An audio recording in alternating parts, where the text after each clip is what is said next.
Good evening, everyone.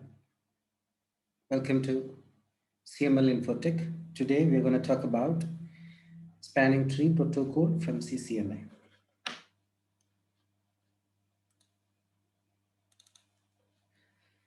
STP or spanning tree.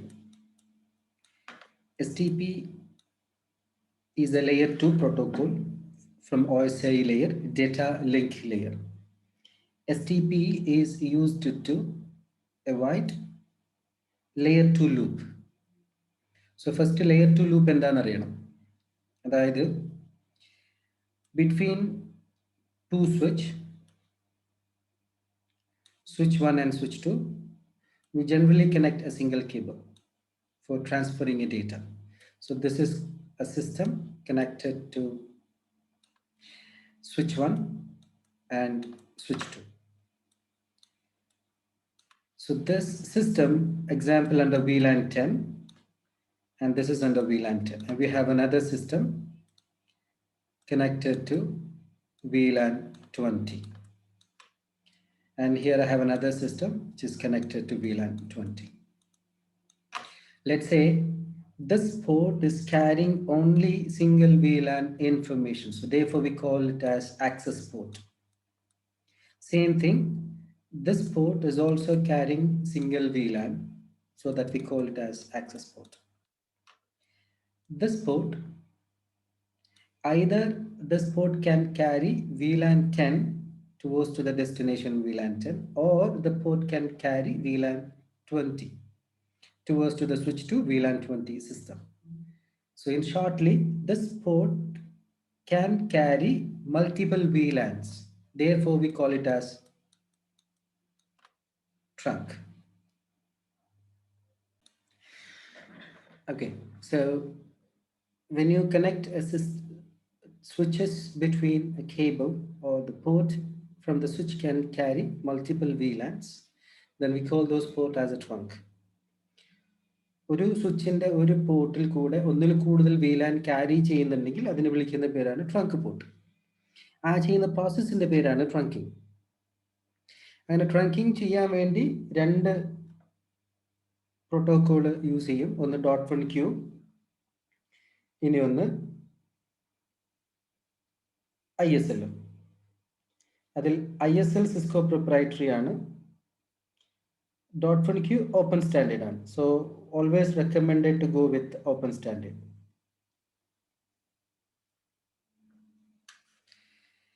Then ഇതൊരു single cable മാത്രമേ ഇവിടെയുള്ളൂ.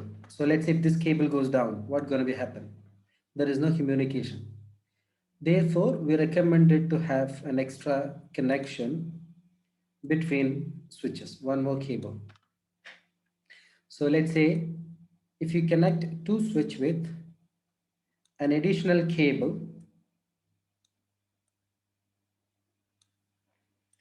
what is the impact if you connect a dual cable between switches? So I'll explain in detail. We can consider that ഇതൊരു switch 1, ഇതൊരു switch 2. ഇവിടെ ഒരു system ഉണ്ട്, connected ആണ്. Let's say port number 2 or 1 2 3 6, let's say 6, and you have a system here to 1, and you connected a cable between switches. Let's see this port number 1, port number 2, port number 3. Sorry, port number 1 is already consumed. Port number 2, port number 3, port number 4 and 5. This is switch 2. This is switch 1. This IP address example, let's say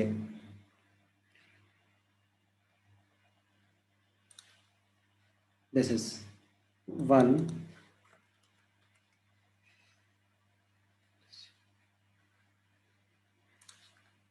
1.1, 1, 0, 1.1.1.4. This is 1.1.1.2. This MAC address is A, this MAC address is B. Now, every switch has their own MAC table. This is the switch MAC table, and here the switch has its own MAC table.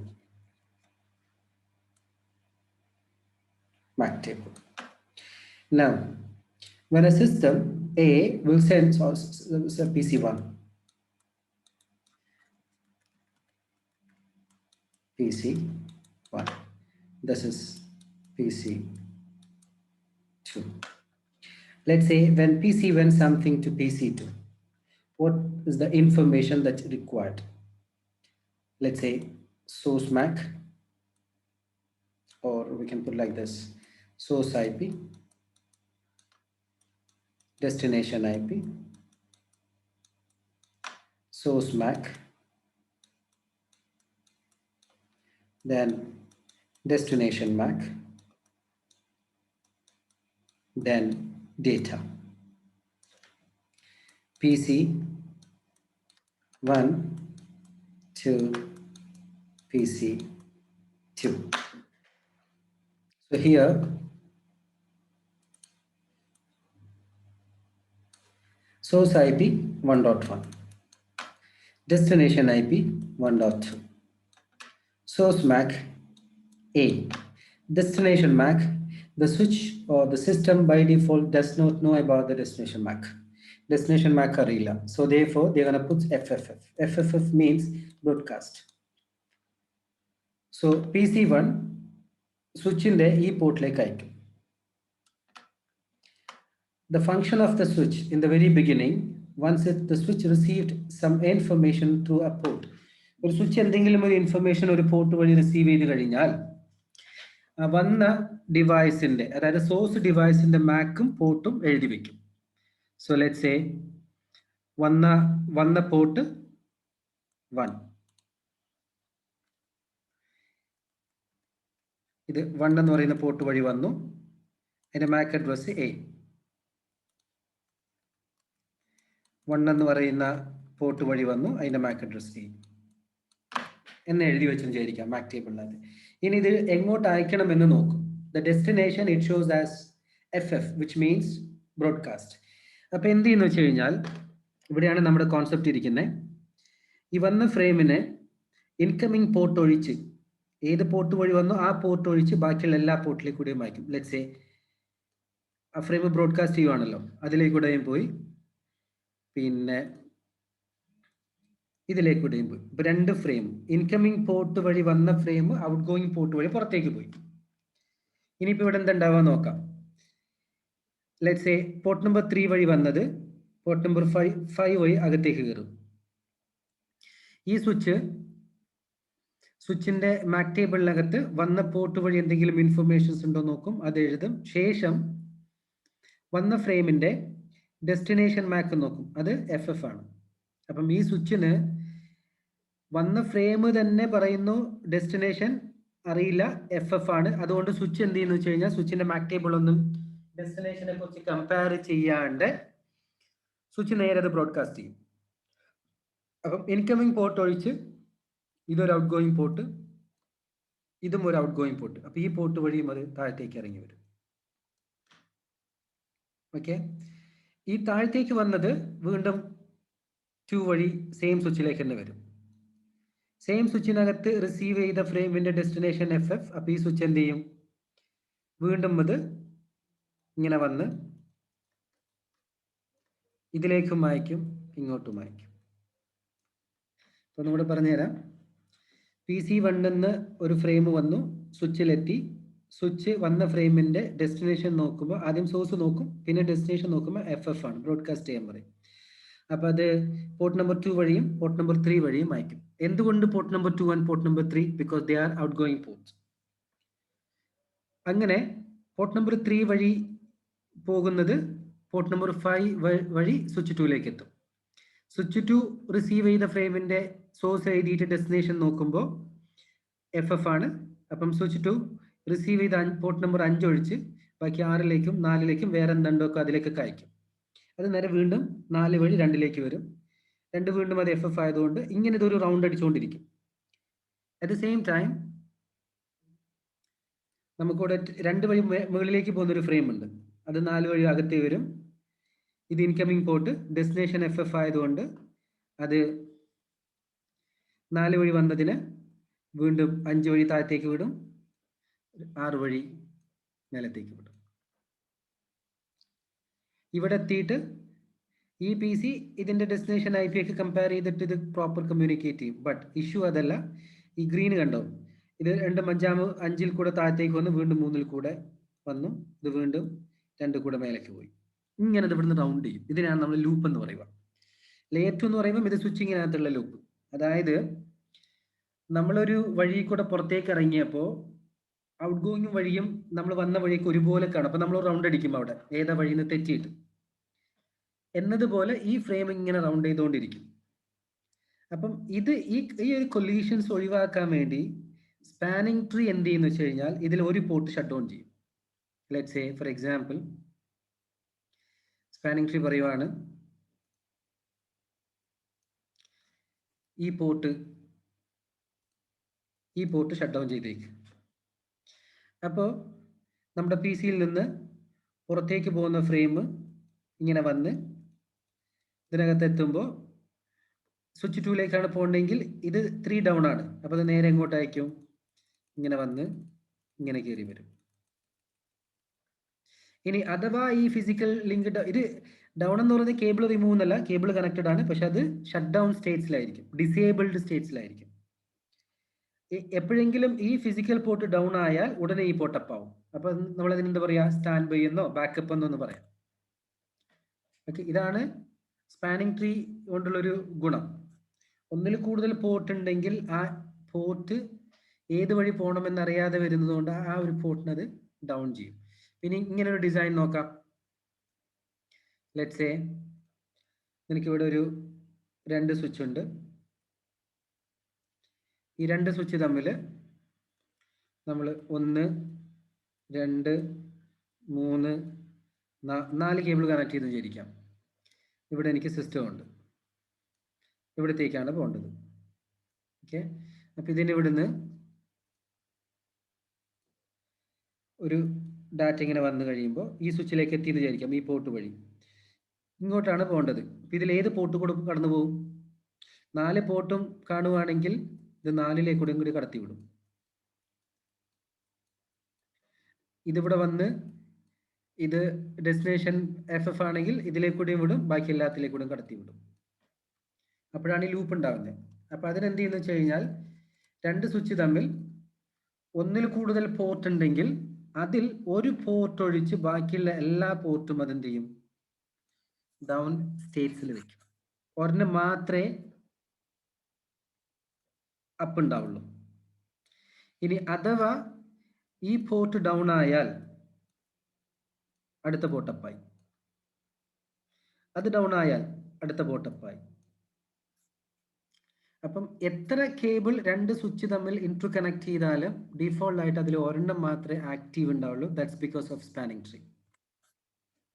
Okay, ഇനി നമ്മളോട് പറഞ്ഞു ഇവിടെ 3 port down ആക്കിയിട്ടുണ്ട്, ഇവിടെ ഒരു port down ആക്കിയിട്ടുണ്ട്.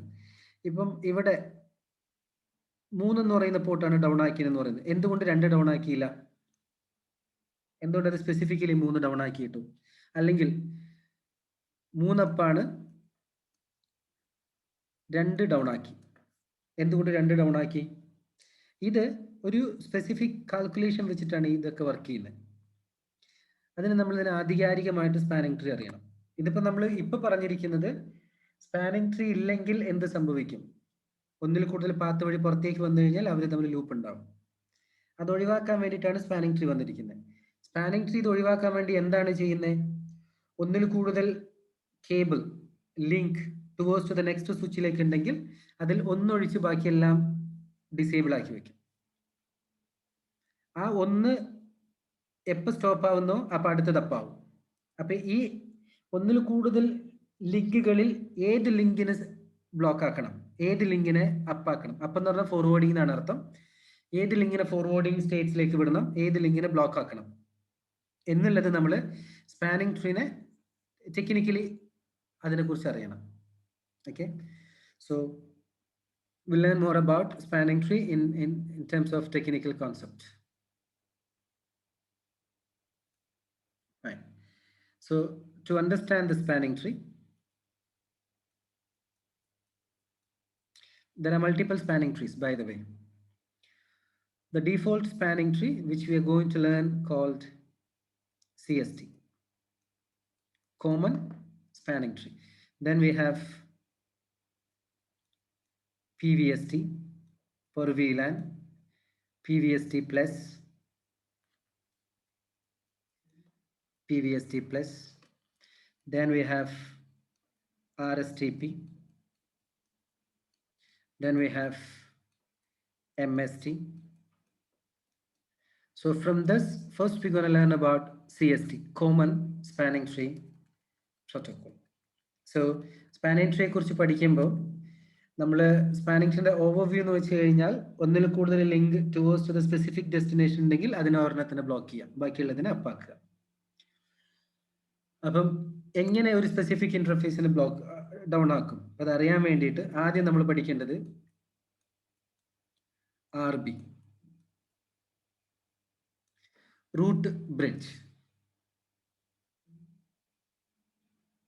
Okay, root bridge. Root bridge is the center or core or main switch from the entire switching infrastructure.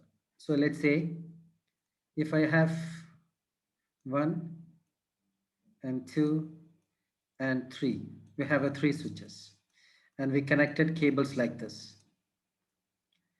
From the 3 out of 3 switches, one of the switch should be root bridge. If one switch become root bridge, then the remaining switch we called as NRB, non root bridge. ഈ 3 സ്വിച്ചിലെ ഒരു switch root bridge ആയാൽ ഏതെങ്കിലും ഒരു switch root bridge ആവണം. അങ്ങനെ ആയാൽ ബാക്കിയുള്ള സ്വിച്ചിനെ നമ്മൾ നോൺ റൂട്ട് ബ്രിഡ്ജ് എന്നാണ് പറയുക. ചോദ്യം ഇതാണ്, which switch will become root bridge out of 3? ഏത് സ്വിച്ച് ആണ് ഇതിൽ നിന്നും റൂട്ട് ബ്രിഡ്ജ് ആവുക? അതിനൊരു കുറച്ച് കാൽക്കുലേഷൻസ് ഉണ്ട്. Okay, let us continue. So നമ്മളിവിടെ പറഞ്ഞത് ഇതിൽ ഒരു സ്വിച്ച് റൂട്ട് ബ്രിഡ്ജ് ആവും, ബാക്കിയുള്ള എല്ലാ സ്വിച്ചും നോൺ റൂട്ട് ബ്രിഡ്ജ് എന്നാണ് പറഞ്ഞിരിക്കുന്നത്. അപ്പോൾ ഇതിൽ ഏത് സ്വിച്ച് റൂട്ട് ബ്രിഡ്ജ് ആവും? അങ്ങനെ റൂട്ട് ബ്രിഡ്ജ് ആവാൻ വേണ്ടി ഒരു കാൽക്കുലേഷൻസ് ഉണ്ട്. അപ്പം അത് എല്ലാ സ്വിച്ചിനകത്തും പ്രയോറിറ്റി എന്ന് പറഞ്ഞിട്ടൊരു വാല്യൂ ഉണ്ട്. So let's say priority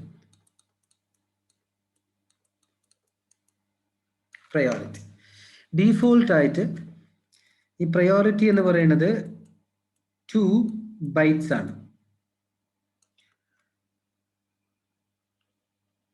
default priority 32,768 എല്ലാ സ്വിച്ചിൻ്റെയും.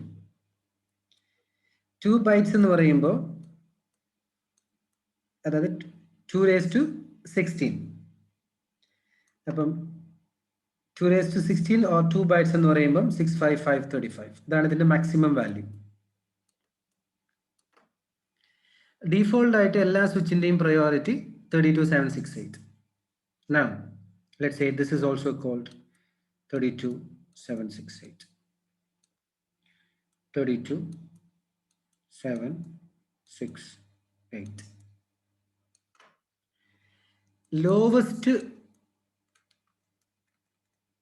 ലോവസ്റ്റ് പ്രയോറിറ്റി ആണ് റൂട്ട് ബ്രിഡ്ജ്. Let's say ഇതിന്റെ priority as an example 4,000 or less than 32,768, then this switch will become root bridge. By default all are 32,768. എല്ലാ സ്വിച്ചിന്റെയും root bridge 32,768. എല്ലാ സ്വിച്ചിന്റെയും priority value 32,768 ആയതുകൊണ്ട്, അതായത് equal ആയതുകൊണ്ട് അടുത്ത criteria lowest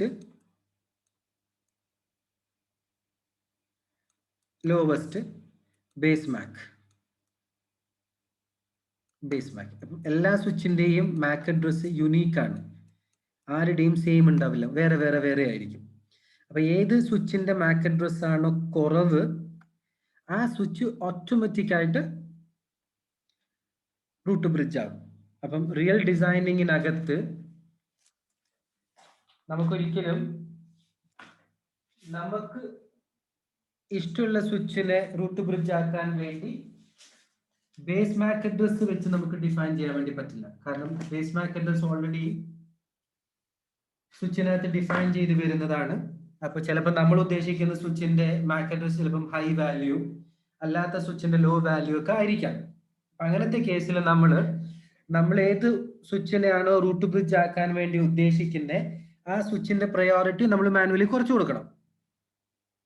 okay, അപ്പൊ ഈ ബേസ് MAC അഡ്രസ് കാണാൻ വേണ്ടിയുള്ള ഒരു കമാൻഡാണ് സ്വിച്ചിനകത്ത് കയറിയിട്ട് ഷോ VER വെർഷൻ എന്ന് അടിച്ചു കൊടുക്കുക. ഉദാഹരണത്തിന് നമുക്കൊരു സ്വിച്ചിനകത്ത് കയറി നോക്കാം.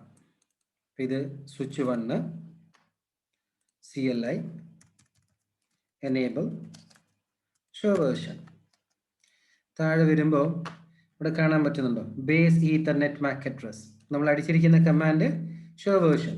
അതിൽ താഴത്തേക്ക് വരുമ്പോൾ ഇവിടെ കാണാൻ വേണ്ടി പറ്റും base Ethernet MAC address.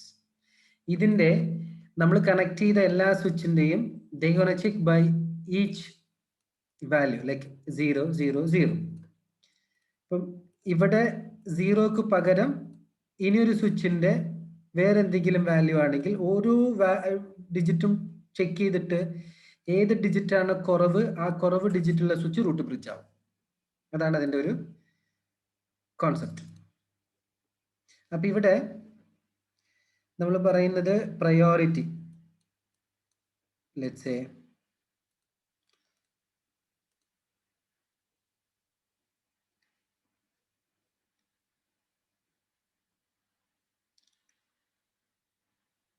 priority plus base MAC. അപ്പോൾ priority എത്ര bytes ആണ്? 2 bytes. Then base MAC address വന്നിട്ട് 6 bytes.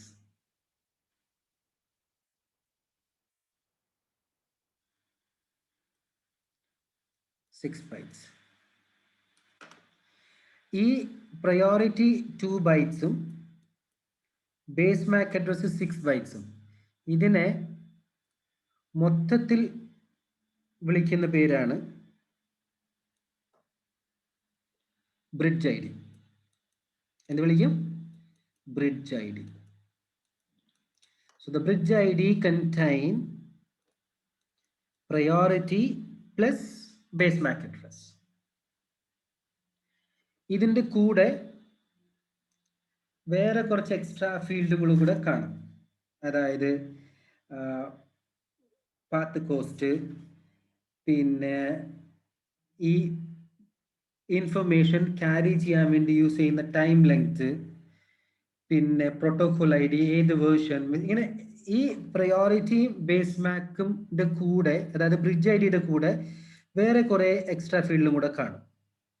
അങ്ങനെ ഈ എക്സ്ട്രാ ഫീൽഡ് എല്ലാം കൂടെ കൂടിയിട്ട് ഇതിനെ മൊത്തത്തിൽ ഒരു പേര് വിളിക്കും.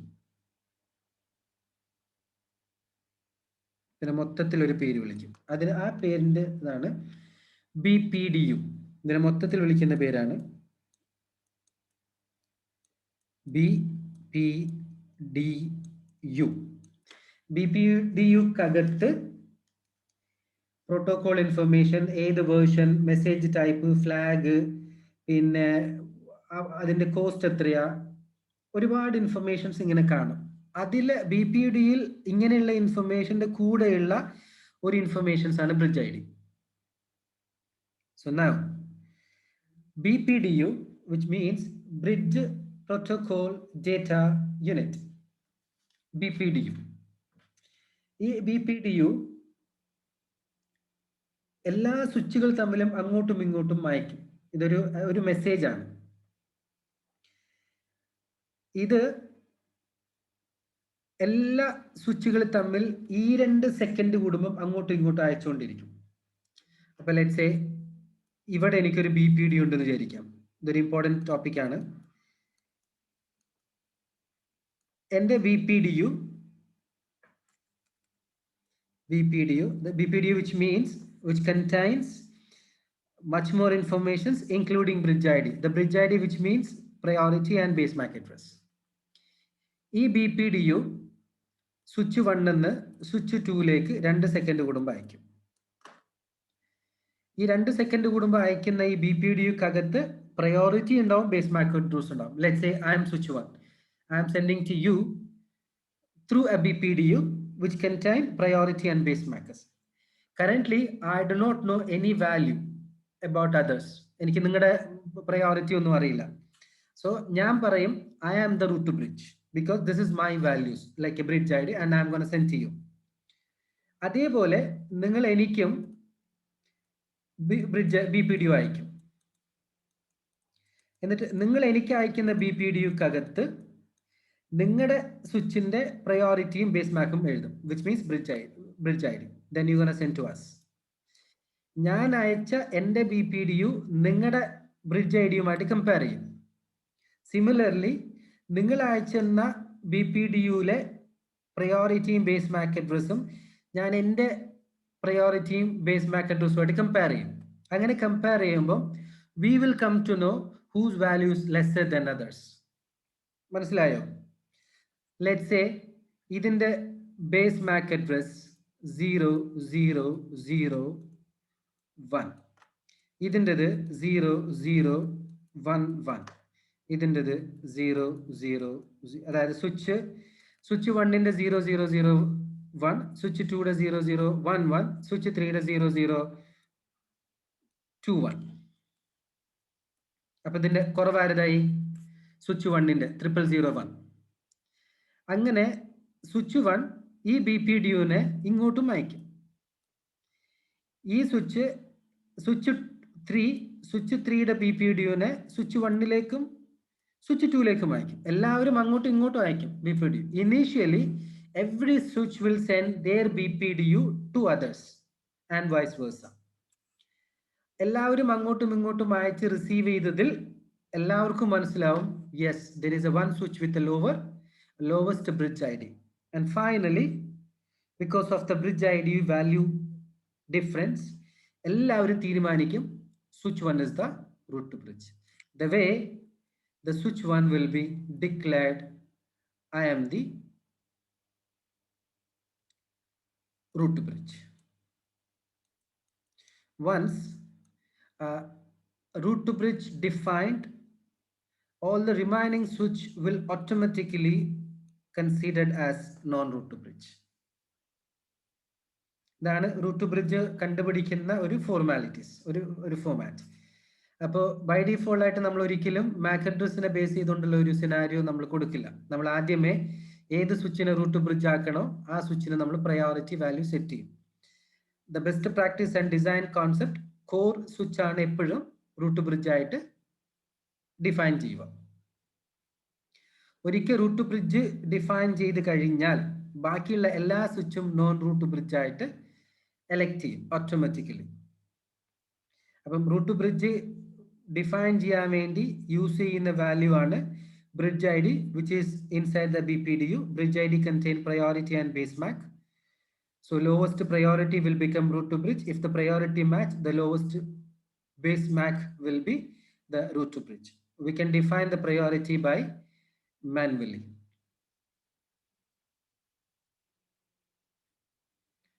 Okay, so this is the concept of route to bridge and non-route to bridge. Hope you clear the concept. It's a simple scenario. To define the spanning tree, you need to know which switch will become route to bridge. The first step of defining or fulfilling the spanning tree solution, the first step to elect the route to bridge. To do that, we need to know which switch has lowest priority, by default matched, so that we're going to change by manually. Elsewhere, we're going to take from the lowest base MAC address. Always recommend a solution to define the priority by manually. Hope you understood the session. Thank you for being with us from CML Infotech.